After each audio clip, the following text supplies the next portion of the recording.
এটা তো অন করে দিয়েছি। স্ক্রিনটা হাত থাকছে না,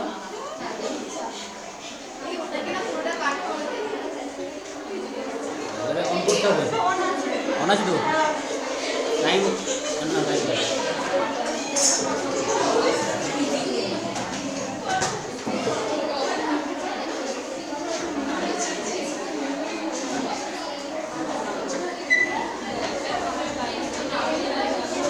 এর আগের দিন আসতে, এর আগের দিন পর্যন্ত যেটা করিয়েছিলাম, পর্যন্ত করিয়েছিলাম অবতল গলীয় দর্পণে বিভিন্ন অবস্থানে বস্তুর বিভিন্ন অবস্থানের জন্য প্রতিবিম্বের আকৃতি, প্রকৃতি ও অবস্থা নির্ণয়। কতটা পর্যন্ত করিয়েছিলাম?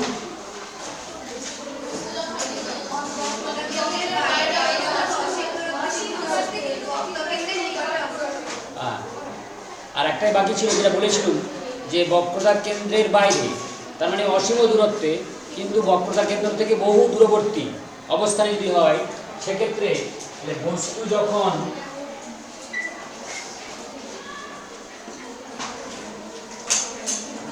যখন বক্রতার কেন্দ্রের বাইরে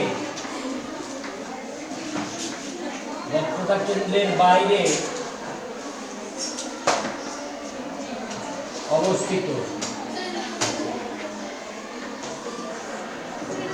বক্রতার কেন্দ্র থেকে বহু দূরে,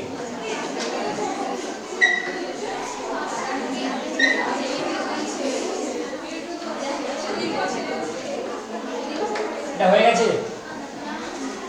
আচ্ছা বলো তাহলে হয়ে গেছে, তাহলে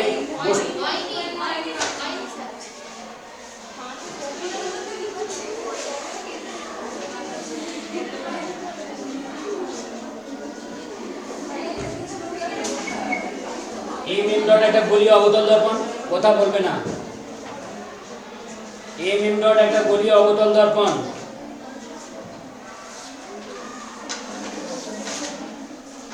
তিন মেরু, একটা ফোকাস, সেটা বক্রতা কেন্দ্র, এর থেকে বহু দূরবর্তী অঞ্চলে অবস্থিত একটা বস্তু। এখানে এবি একটা বস্তু বক্রতা কেন্দ্র থেকে অনেকটা দূরবর্তী অঞ্চলে অবস্থিত। এবি বস্তুটা, এই বস্তুটা কি রকম বস্তু? এটা অবশ্যই সৎ বস্তু। কারণ কি, এই বস্তুটা আমি এর উপলব্ধি আছে, আমরা অনুভব করতে পারি। এখন এখানে যে ক্লাসটা হচ্ছে একই সঙ্গে রিয়েল প্লাস ভার্চুয়াল, এটা তো ভার্চুয়াল ক্লাস, অনলাইন ক্লাস মানে ভার্চুয়াল। আমার এখানে ওই যে ইমেজগুলো হয়, সেই ইমেজগুলো হতে পারে রিয়েল অর ভার্চুয়াল, সৎ অথবা অসৎ দুটোই হতে পারে, কিন্তু বস্তু এখানে অবশ্যই সর্বদাই হবে সৎ। তো এখান থেকে প্রধান অক্ষের সমান্তরাল রশ্মিগুচ্ছটা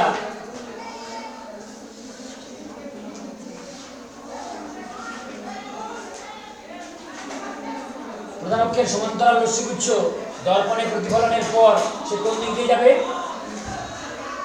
সে ফোকাস বিন্দুগামী হবে।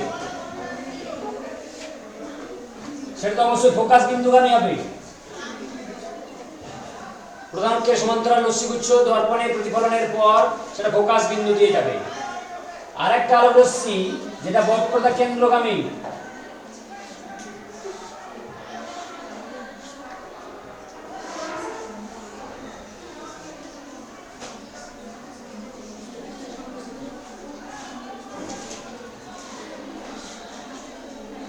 তাহলে প্রতিবিম্বটা কোথায় করতে হচ্ছে?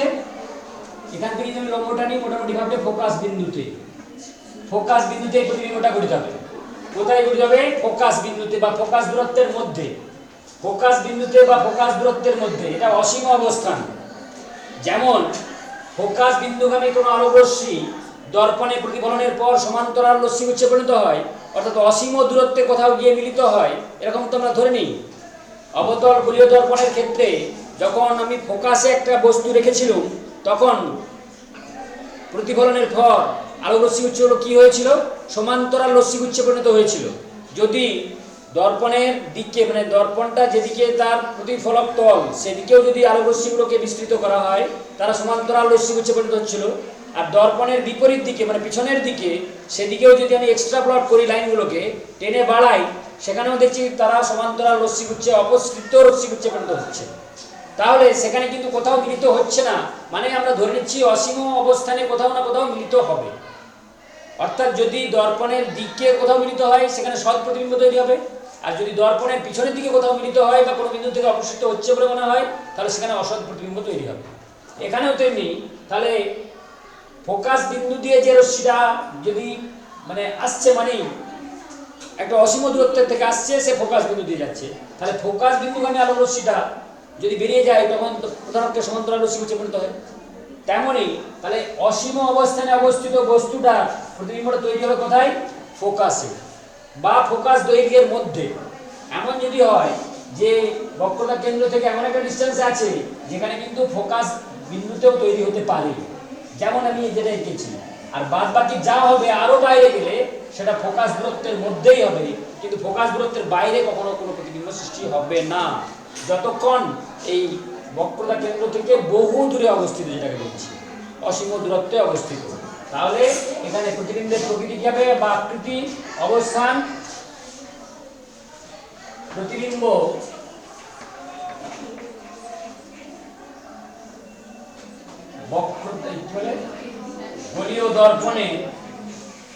গোলীয় দর্পণে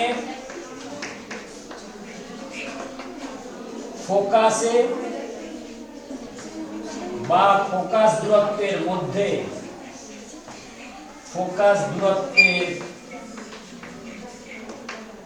মধ্যে অবস্থিত।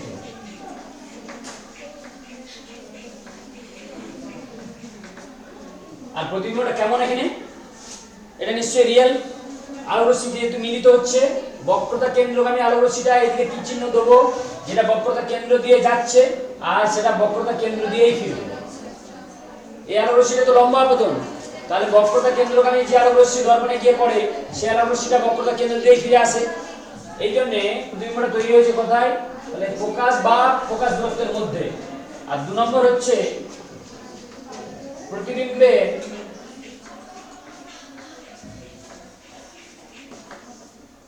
আকৃতি বস্তুর আকৃতির তুলনায়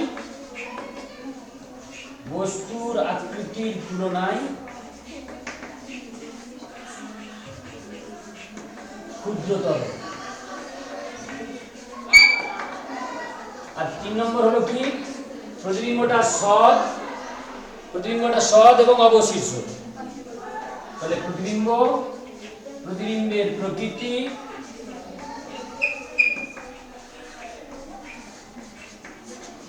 প্রকৃতি সৎ ও অবশীর্ষ।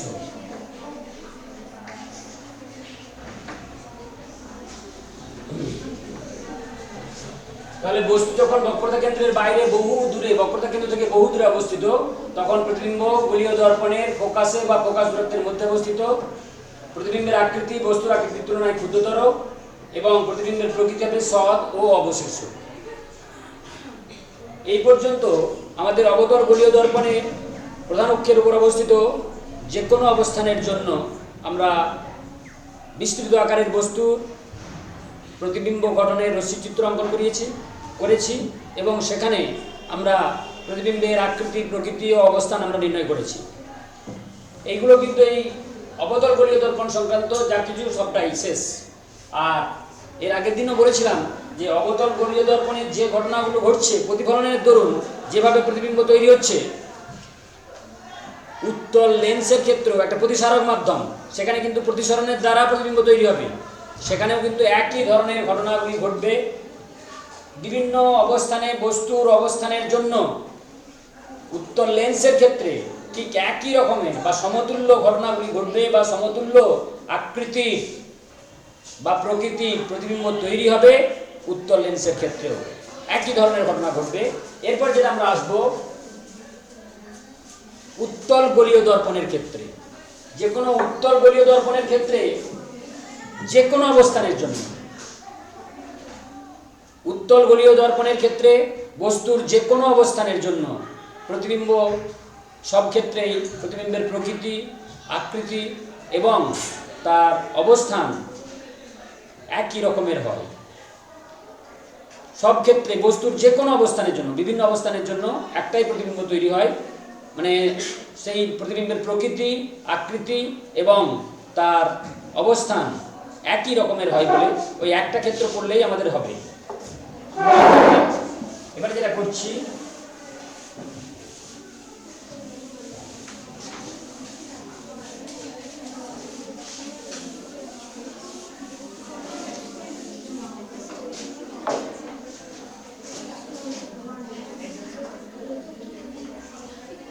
বস্তু বিস্তৃত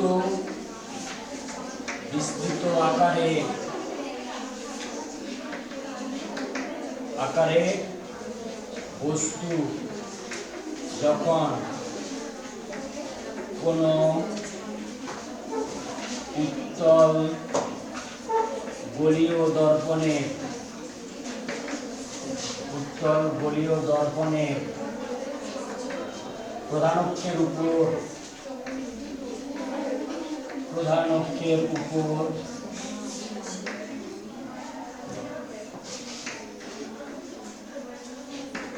যে কোনো বিন্দুতে অবস্থিত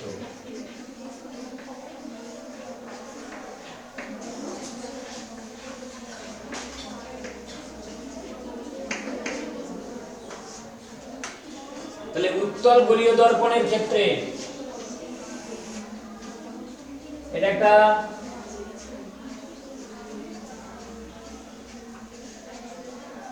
এম ডট উত্তল গোলীয় দর্পণ, এর দিকটা হচ্ছে উত্তল তলটাই হচ্ছে প্রতিফলক তল। তো এখানে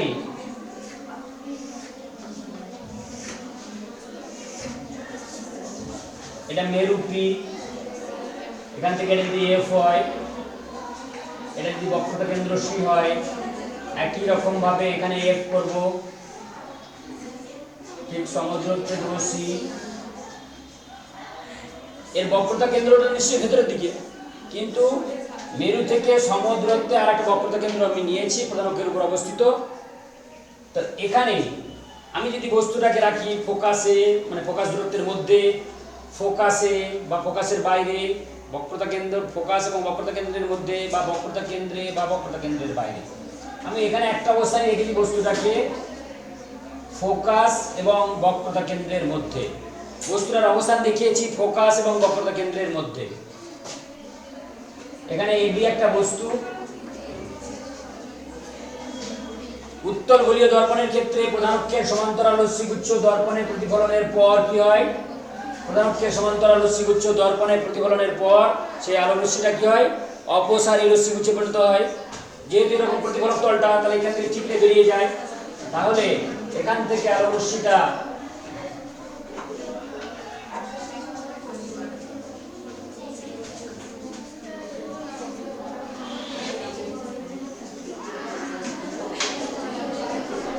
যেন ফোকাস বিন্দু হতে অবস্থিত হচ্ছে বলে মনে হয়। এটা ও বিন্দু, আপতন বিন্দুটা ও, ফোকাস বিন্দু হতে অবস্থিত হচ্ছে বলে মনে হয়। আর যে আলো রশ্মিটা দর্পণে এসে পড়ে, সেটা যেটা বক্রতা কেন্দ্রগামী হয়, সেই আলো রশ্মিটা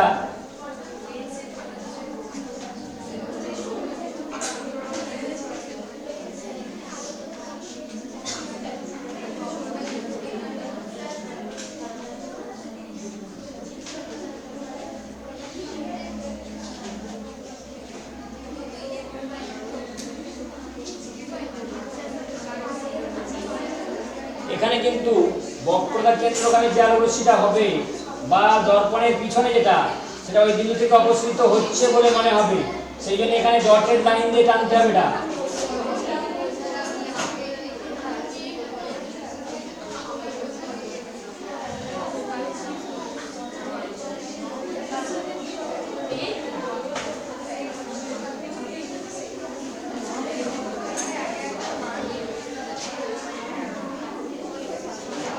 যেটা বক্রতা কেন্দ্রগামী হবে সেটা বক্রতা কেন্দ্র দিয়ে ফিরে আসবে। এখানে বক্রতা কেন্দ্র তো সিটা, তাহলে এবি বস্তুর কিছু বলার থাকলে দাঁড়িয়ে বলো।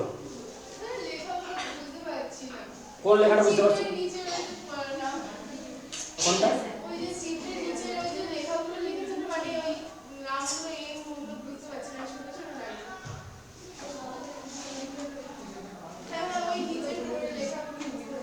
না বুঝতে পারার কারণ কি? হাতে লেখা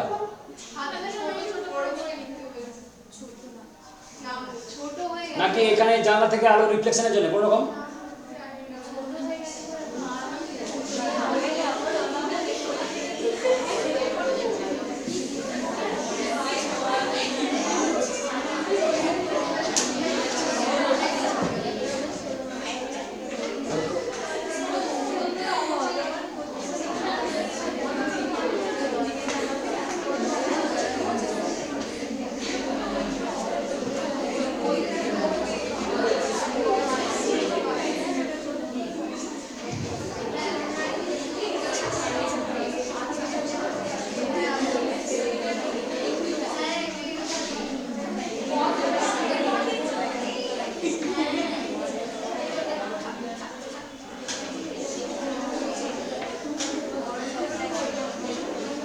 এবার বুঝতে পারছো তো?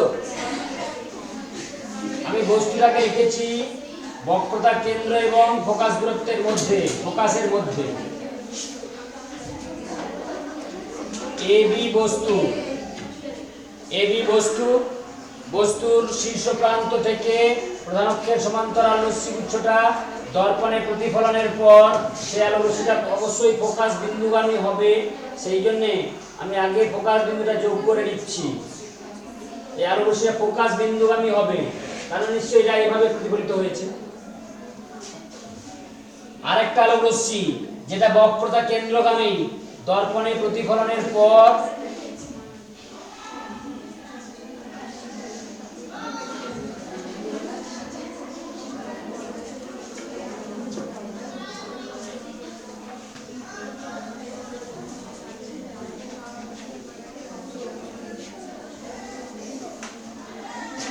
যেটা আলোক কেন্দ্রগামী রশ্মি সেটা যে পথে গিয়ে দর্পণে পড়েছে নিশ্চয়ই সে পথেই ফিরে আসবে। এটা তো লম্ব আপতন। তাহলে এই আলোক রশ্মি দুটো যে নির্দিষ্ট অপসৃত আলোক রশ্মিগুচ্ছ যে নির্দিষ্ট বিন্দুতে গিয়ে ছেদ করেছে সেখানে নিশ্চয়ই প্রতিবিম্বটা তৈরি হবে, এবং প্রতিবিম্বটা হবে কি? অসৎ। এই যে এখানে তৈরি হবে, আমি এখান থেকে লম্ব টানলাম, এইটা হলো আমার A dot B dot, A dot B dot. তাহলে এ বি বস্তুটা সৎ বস্তু, এর প্রতিবিম্ব তৈরি হয়েছে, এখানে মিলিত হয়েছে বা এখান থেকে অপসৃত হচ্ছে বলে মনে হচ্ছে। তাহলে এ ডট বি ডট হলো অসৎ প্রতিবিম্ব এবং সমশীর্ষ, বস্তু অপেক্ষা ক্ষুদ্রতর, বস্তু অপেক্ষা ক্ষুদ্রতর সমশীর্ষ প্রতিবিম্বের তৈরি হচ্ছে। তাহলে বস্তুর যে কোনো অবস্থানের জন্য যেখানেই নিয়ে যায় না কেন, অসীম দূরত্বের মধ্যে হলেও অসীম দূরত্বে হলেও সেখানে প্রতিবিম্বটা তৈরি হবে কিন্তু ফোকাস দূরত্বের মধ্যেই। যত এদিকে বস্তু দূরত্বটা বেড়ে যাবে প্রতিবিম্বটা তত কিন্তু দর্পণের দিকে আগিয়ে আসবে, কাছের দিকে সরে আসবে। যার জন্যে এখানে কিন্তু বস্তুর আকারটা ততখানি ছোট হয়ে যাবে, হলেও কিন্তু সেটা কি থাকবে? সমশীর্ষই থাকবে, সমশীর্ষই থাকবে। এই কারণের জন্য ওই যে বলেছিলাম, এর আগের দিন বলেছিলাম বোধহয়, রেয়ার ভিউ ফাইন্ড মানে মিরর বা ভিউ ফাইন্ডার মিরর, যেটা যে গাড়ির চালকের পাশে যে থাকে, যে কোনো ড্রাইভারের পাশে যে দর্পণটা থাকে সেটা উত্তল গলীয় দর্পণ। সেখানে যে প্রতিবিম্ব তৈরি হয়, তাহলে প্রতিবিম্বের অবস্থান কোথায়? ফোকাস দূরত্বের মধ্যে, ফোকাস দূরত্বের মধ্যে। যেদিকে বস্তু তার বিপরীত দিকে, দর্পণের পিছনে, ফোকাস দূরত্বের মধ্যে, দর্পণের পিছনে।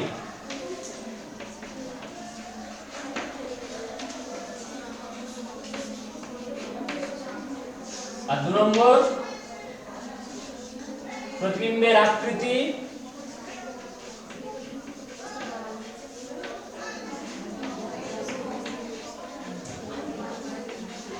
বস্তু অপেক্ষা ক্ষুদ্রতর।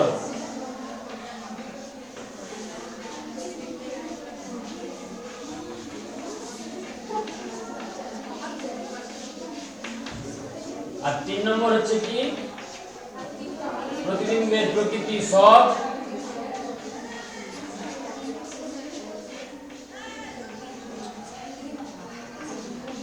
প্রতিবিম্বের প্রকৃতি সৎ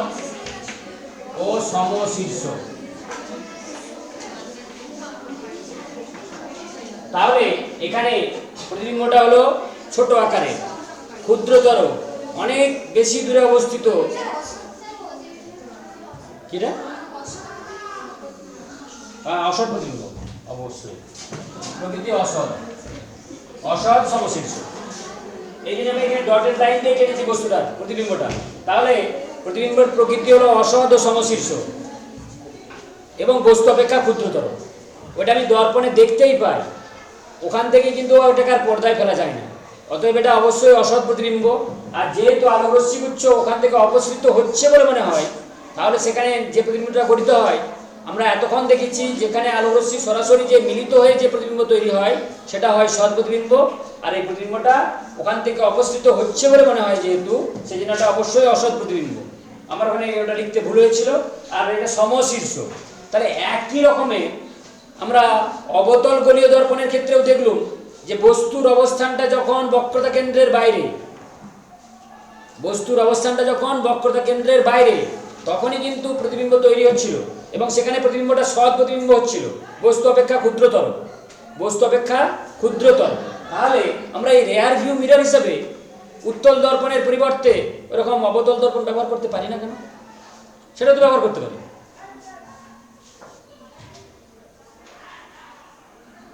কেন পারি না? আমরা এখানে উত্তল দর্পণই ব্যবহার করলাম কেন? ওখানেও তো ক্ষুদ্রতর প্রতিবিম্ব তৈরি হচ্ছিল, বলো? হ্যাঁ, ওখানে হয়ে যাচ্ছিল, উল্টে যাচ্ছিল। আর উল্টো প্রতিবিম্বটা দেখে আমার কুটি কাজ নাই। ওখানে ড্রাইভারের কোনো কাজে আসবে না, সে বুঝতেই পারবে না গাড়িটা চাকাগুলো উপর দিকে চলছে। এটা তো কেমন অসম্ভব হয়ে যাবে, অবাস্তব। সেই কারণের জন্য কখনোই ওখানে ওই অবতল দর্পণ ব্যবহার করা যাবে না। আর অবতল দর্পণে আর একটা প্রধান অসুবিধা হচ্ছে, বস্তুর অবস্থানের পরিপ্রেক্ষিতে প্রতিবিম্বটা পরিবর্তিত হয়ে যায় বলে একসঙ্গে অনেকগুলো ছবি পড়বে।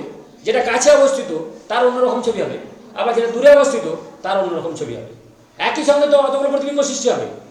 তাহলে সেক্ষেত্রে কিন্তু আলাদাভাবে শনাক্ত করা যাবে না যে কোন বস্তুটা কত দূরে, গাড়ির থেকে কতটা দূরে আছে তার অবস্থানটা সঠিকভাবে চিহ্নিত করা যাবে না, যেটা করা যায় আমার উত্তল দর্পণ দ্বারা। কি বোঝা গেছে? এরপরে যেটা হচ্ছে, আমাদের উত্তল গোলীয় দর্পণের ক্ষেত্রে বস্তুর যে কোনো অবস্থানের জন্য প্রতিবিম্বের প্রকৃতিটা কিন্তু এইরকমই হবে, অসৎ এবং সমশীর্ষ, বস্তু অপেক্ষা ক্ষুদ্রতর। এবং সেটা অবশ্যই হবে দর্পণে বস্তু যেদিকে আছে তার বিপরীত। ওই জন্য তো পেছনের দিকে, মানে গাড়ি যেদিকে যাচ্ছে তার বিপরীত দিকে আয়নাটা করা থাকে, যাতে ড্রাইভারের দেখতে সুবিধা হয়। এরপরে যেটা আমরা আসবো, এখানে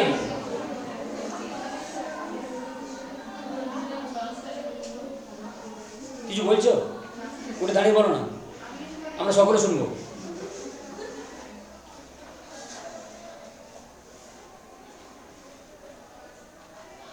ক্লাস 9-এও বা যে কোনো ক্লাসে যখন আমি যে ক্লাসে প্রথমে আসি, সেখানে কিন্তু একটা কথাই আমি বলি যে এটা আমাদের একেবারে বিজ্ঞানের গোড়ার কথা। একই সঙ্গে পজিশন ভেক্টর, একই সঙ্গে দুটো জিনিস একই অবস্থানে থাকতে পারে না। এই আমার আঙুল দুটো কি এক জায়গায় আছে? এই আঙুলটার উপরে আঙুলটা আছে। এই যদি জায়গাটা ছেড়ে দেয় তবেই কিন্তু, তাহলে তখন কী হয়ে গেল? চেঞ্জ হয়ে গেল, কি টাইম চেঞ্জ হয়ে গেল। এখানে ছিল এক জায়গায়, এক জায়গায় মানে কি এটার উপরে ছিল, এটা এর জায়গাটা দখল করতে পারে তখনই, যখন এই জায়গাটা ছেড়ে দেবে তখন কিন্তু সময় পরিবর্তন হয়ে গেছে। একই সঙ্গে দুটো জিনিস কিন্তু একসঙ্গে হতে পারে না। তোমরাও কথা বলবে আর আমিও বলবো, এটা হতে পারে না। এতে আমার কথাটা তোমাদের কানে যাবে না, বা তোমাদের কথাটা আমার কিন্তু কানে আসবে না। আমরা কেউ সব্যসাচী নয় যার দুহাত সমান চলত।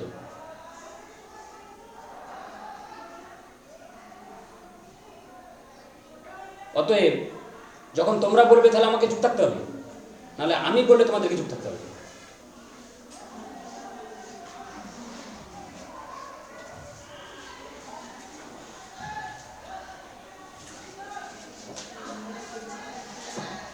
এরপরে যেটা আমরা পড়বো সেটা হচ্ছে আলোর প্রতিসরণ। এখান পর্যন্ত আলোর প্রতিফলনটা সব শেষ হলো, প্রতিফলনটা সবটা শেষ হলো।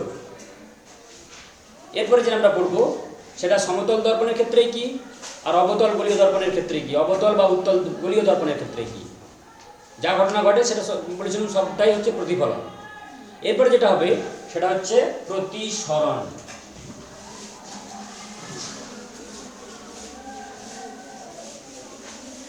প্রতিসরণ কাকে বলে? What is refraction? প্রতিসরণ, রিফ্রাকশন।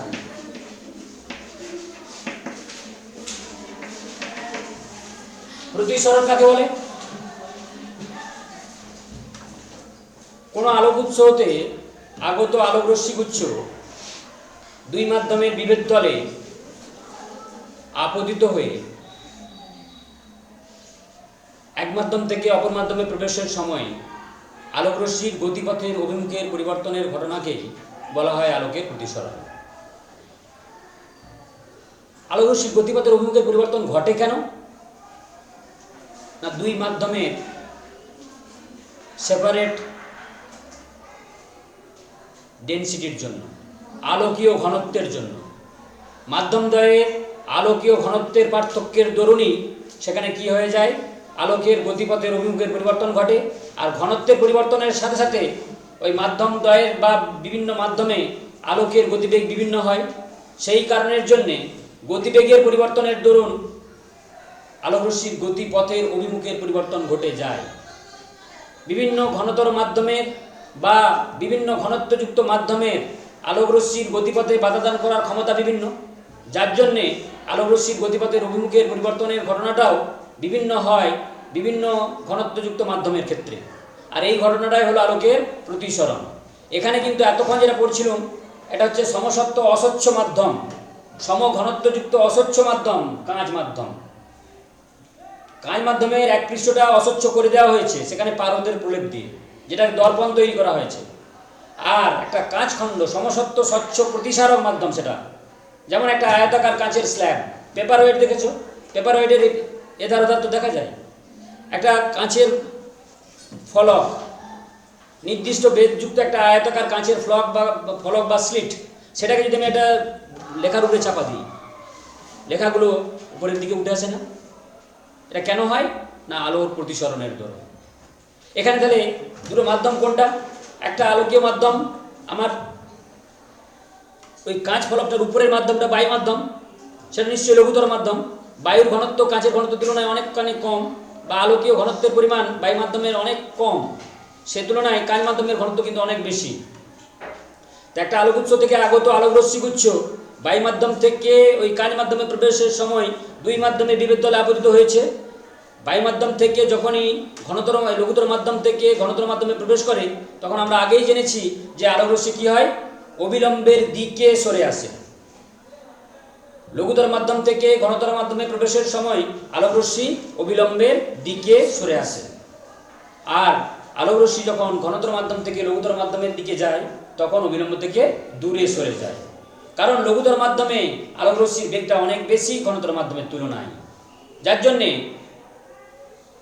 যখন আলোক রশ্মি লঘুতর মাধ্যম থেকে ঘনতর মাধ্যমে প্রবেশ করে তখন আপতন কোণের তুলনায় ঘনতর মাধ্যমের প্রতিসরণ কোণের মান অনেকখানি কম হয়ে যায়। অর্থাৎ সেক্ষেত্রে আলোক রশ্মির চ্যুতির মানটা কত হয়? আলোক রশ্মি যখন প্রতিসরণের সময় লঘুতর মাধ্যম থেকে ঘনতর মাধ্যমে প্রবেশ করে তখন প্রতিসরণের সময় চ্যুতির মান কত হয়? লঘুতর মাধ্যম থেকে ঘনতর মাধ্যম I মাইনাস আর, কারণ আপতন কোণের মানটা অনেক বড়, আর লঘুতর মাধ্যমে যখন আপতিত হচ্ছে আলোক রশ্মিটা সেই কোণটার মানটা অনেক বড়। আর যখনই সেই ঘনতর মাধ্যমে প্রবেশ করছে তখন প্রতিসরণ কোণের মানটা প্রতিসৃত আলোক রশ্মি অনেকখানি অবিলম্বের দিকে সরে আসে বলে তার অরিজিনাল গতিপথ থেকে বা প্রকৃত পথ থেকে সে অনেকখানি বিচ্যুত হয়। এবং বিচ্যুতির পরিমাণটা আমরা কিভাবে নির্ণয় করি? এটা ঘনতর মাধ্যম,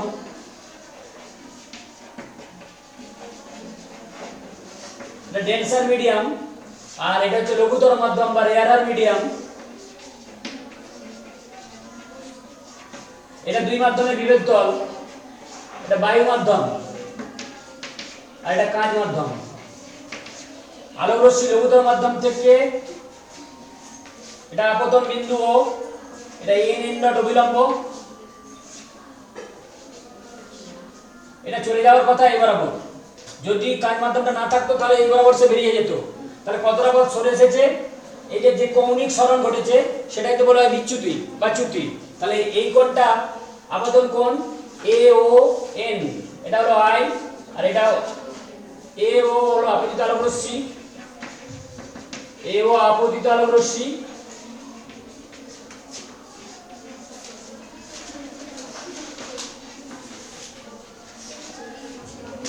OA ডট সমান হলো প্রতিসৃত আলোক রশ্মি,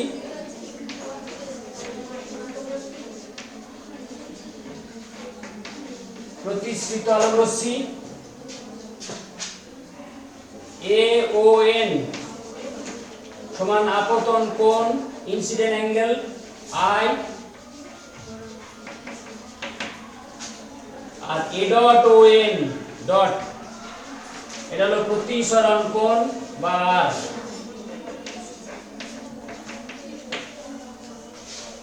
এটা যদি আমার B হয় তাহলে আলোক রশ্মিটা AO পথে আপতিত হয়ে OB পথে চলে যাওয়ার কথা, যদি না দুই মাধ্যমে বিভেদ তলটা থাকতো।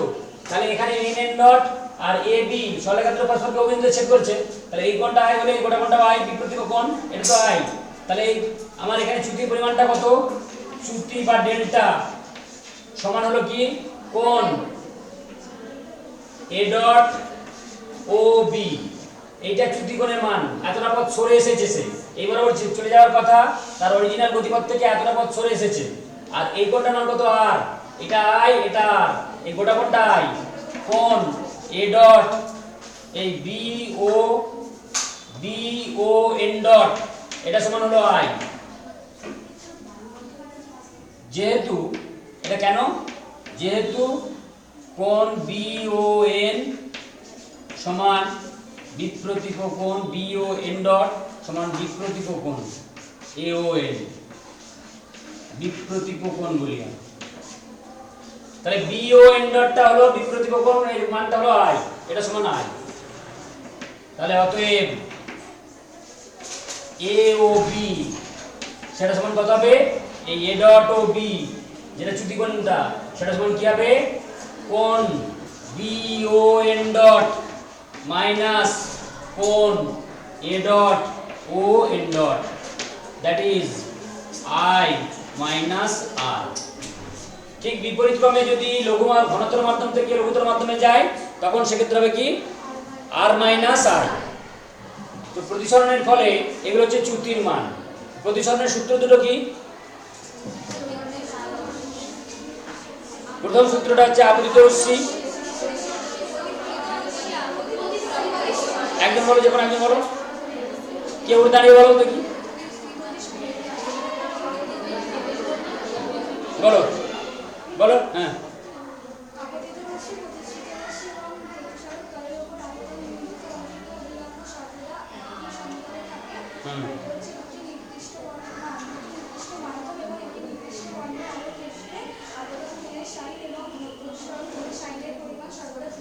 সাইনের অনুপাত,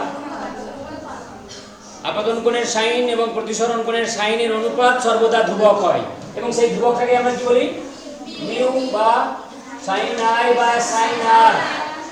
তাহলে সেটাকে বলা হয় প্রতিসরাঙ্ক বা মিউ। তাহলে কার সাপেক্ষে কার প্রতিসরাঙ্ক? এটা এটা আপেক্ষিক প্রতিসরাঙ্ক, রিলেটিভ রিফ্রাক্টিভ ইনডেক্স। এটা কার সাপেক্ষে কার? আপতিত মাধ্যম সাপেক্ষে প্রতিসৃত মাধ্যমের প্রতিসরাঙ্ক। এখানে বায়ু মাধ্যম থেকে আলোক রশ্মি কাজ মাধ্যমে আপতিত হয়েছে, অর্থাৎ বায়ু মাধ্যম সাপেক্ষে কাজ মাধ্যমের প্রতিসরাঙ্ক। এক্ষেত্রে sine I by sine R টাকে বলবো কি A মিউ G, অর্থাৎ এয়ার মিউ গ্লাস। বায়ু মাধ্যম সাপেক্ষে কাজ মাধ্যমের প্রতিসরাঙ্ক, এটাকে বলা হচ্ছে আপেক্ষিক প্রতিসরাঙ্ক, রিলেটিভ রিফ্রাক্টিভ ইনডেক্স। এরপরে যেটা আমরা আসবো, এখানে একটা আয়তাকার কাঁচের স্ল্যাবে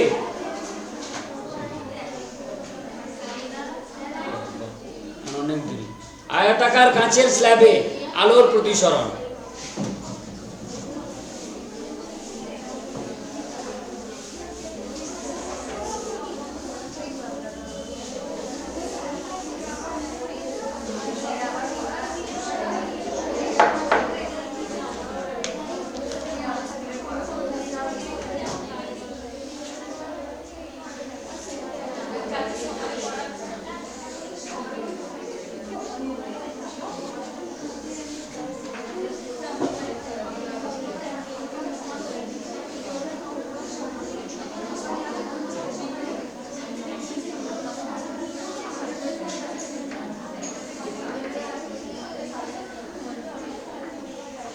এটা একটা আয়তাকার কাঁচের স্ল্যাব,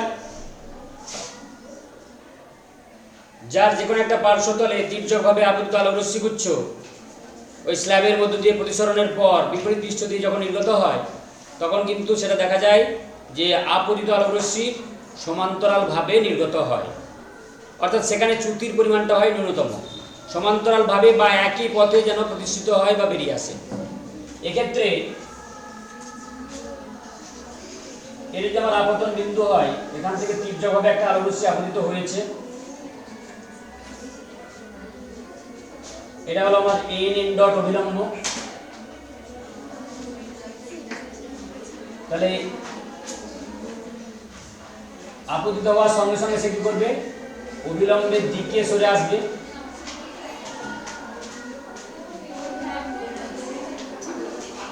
এটা এই বরাবর বেরিয়ে যাওয়ার কথা এ ও,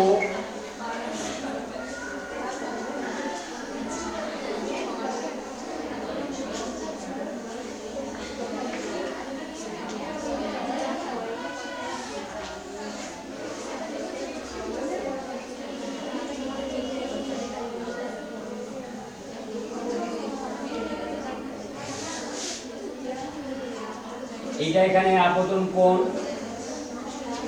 এটা এ ও, এটা দিচ্ছি এ ডট, এটা বি, এটা এম ডট অভিলম্ব, এম ডট অভিলম্ব। তাহলে এ ডট বিটা হলো প্রতিসৃত আলোক রশ্মি, তাহলে এখানে কোণ এ ও এন সমান আপতন কোণ I1, আর এটা প্রতিসরণ কোণ, এটা হলো R1, কোণ A dot O N dot সমান প্রতিসরণ কোণ R1, আর এটার ক্ষেত্রে এটা এখানে আপতন কোণ, এটাই হলো প্রতিসরণ কোণ, মানে এটা প্রতিসরণ কোণ, যদিও এটাকে R2 দ্বারা ডেজিগনেট করা হয়, এটার নাম দেবো কি কোণ এম এ ডট ও সমান, এটা একটা আপতন কোণ, দ্বিতীয় তলে আপতন কোণ, এটা হলো R2, এইটা হলো R2, এই কোণটার মান R2 আর এই কোণটার মান হচ্ছে I2, কোণ B A dot M dot সমান I2, এই কোণটা I1, এই কোণটা R1, এই কোণটা R2, এই কোণটা হচ্ছে I2। তাহলে এখানে প্রথম মাধ্যমে প্রথম পার্শ্বতলে আপতিত আলোক রশ্মির ক্ষেত্রে বায়ু মাধ্যম থেকে যখন কাঁচ ফলকের মধ্যে প্রবেশ করছে, বায়ু মাধ্যম থেকে কাঁচ মাধ্যমে প্রবেশের সময় এর প্রতিসরাঙ্কটা কি হবে, তখন হয়ে যাচ্ছে sin I1 by sin R1 সমান, সেটা হলো কি এ মিউ জি, এয়ার মিউ গ্লাস। আবার আপতন বিন্দুটা যখন এ ডট, তাহলে এ ডট বিন্দুতে আপতনের ক্ষেত্রে তার আপতন কোণটা কি, এখানে R2, আপতন কোণটা হচ্ছে R2 এ2 এ ডট ও, তাহলে সেক্ষেত্রে sin R2 divided by sin I2 সমান হবে কি, এটা কাঁচ মাধ্যম, এটা বায়ু মাধ্যম, এটা যাবে g mu a, glass mu air, কাঁচ মাধ্যম সাপেক্ষে বায়ু মাধ্যমের প্রতিসরাঙ্ক, আর উপরেটা হচ্ছে বায়ু মাধ্যম সাপেক্ষে কাঁচ মাধ্যমের প্রতিসরাঙ্ক। এবার আমরা জানি যে এ মিউ জি সমান 1 বাই জি মিউ এ, অর্থাৎ বায়ু মাধ্যমের যেটা বায়ু মাধ্যম সাপেক্ষে কাঁচ মাধ্যমের প্রতিসরাঙ্ক যেটা, সেটা হচ্ছে কি কাঁচ মাধ্যম সাপেক্ষে বায়ু মাধ্যমের প্রতিসরাঙ্কের অনন্য, অর্থাৎ এ মিউ জি সমান 1 বাই জি মিউ এ। তাহলে আমি এখান থেকে বলতে পারি কি যে sin I1 by sin R1 সমান 1 by sin R2 divided by sin I2, বা এখান থেকে কি পাচ্ছি sin I1 divided by sin R1 সমান sin I2, এই I2 উপরে উঠে যাবে, sin I2 by sin R2।